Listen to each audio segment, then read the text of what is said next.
আসসালামু আলাইকুম ওয়া রাহমাতুল্লাহ।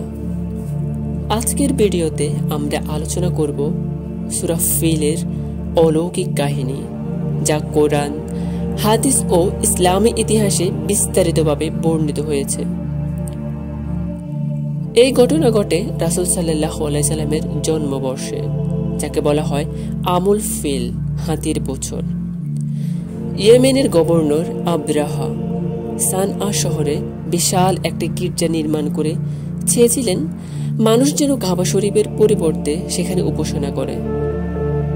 কিন্তু আরবদের কাবার প্রতি অগাধ ভালোবাসা দেখে সে রাগান্বিত হলো এবং প্রতিশোধ নিতে কাবা ধ্বংস করার পরিকল্পনা করল।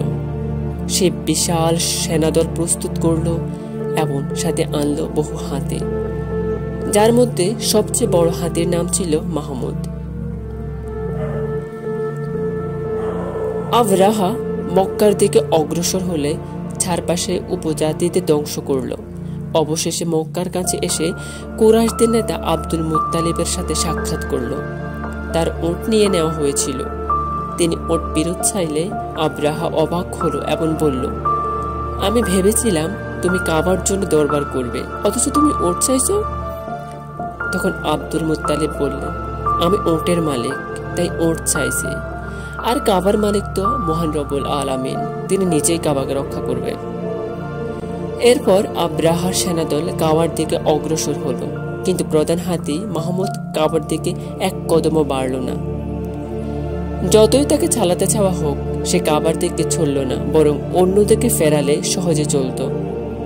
ঠিক তখনই আসমান থেকে ঝাঁকে ঝাঁকে আবাবিল পাখি এলো। প্রতিটি পাখির সাথে ছিল 3টি করে ছোট পাথর, একটি ঠোঁটে, 2টি পায়ে।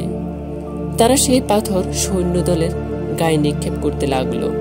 যে পাথর যে সৈন্যের গায়ে লাগতো, তার শরীর ছিন্ন ভিন্ন হয়ে যেত। ভেতর থেকে রোগাক্রান্ত হয়ে তারা ধ্বংস হইতে লাগলো। বিশাল বাহিনী মুহূর্তেই শেষ হয়ে গেল। আবরাহা নিজেও অসুস্থ হয়ে ইয়েমেনে ফেরার পথে মৃত্যুবরণ করল। কোরআনে আল্লাহ তাআলা বলেন, তুমি কি লক্ষ্য করনি তোমার প্রতিপালক হাতিওয়ালাদের সাথে কি করেছিলেন?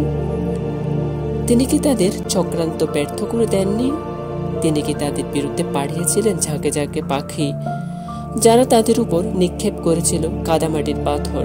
অতঃপর তিনি তাদের খাওয়া খুরকুটোর মতো করে দিলেন। সূরা ফিল, আয়াত 1 থেকে 5। এই কাহিনী আমাদের জন্য বিশাল শিক্ষণীয়। আল্লাহর গড় আল্লাহ নিজেই রক্ষা করেন। দুনিয়ার সবচেয়ে বড় বাহিনীও আল্লাহর ইচ্ছার সামনে কিছুই নয়। আল্লাহ চাইলে ছোট্ট একটি প্রাণীকেও বিশাল বাহিনীর বিরুদ্ধে ব্যবহার করতে পারেন। আর আল্লাহর উপর ভরসা রাখলেই তিনি বান্দাকে সাহায্য করেন। প্রিয় দর্শক, ভিডিওতে মনোযোগ দিয়ে দেখুন এবং আপনার বন্ধুদের সাথে শেয়ার করুন। চ্যানেলটি সাবস্ক্রাইব করতে ভুলবেন না। ইসলামিক কন্টেন্ট পেতে সাথে থাকুন। আল্লাহ আমাদের সবাইকে কোরআনের আলোয় জীবন গড়ার তৌফিক দান করুন। আসসালামু আলাইকুম।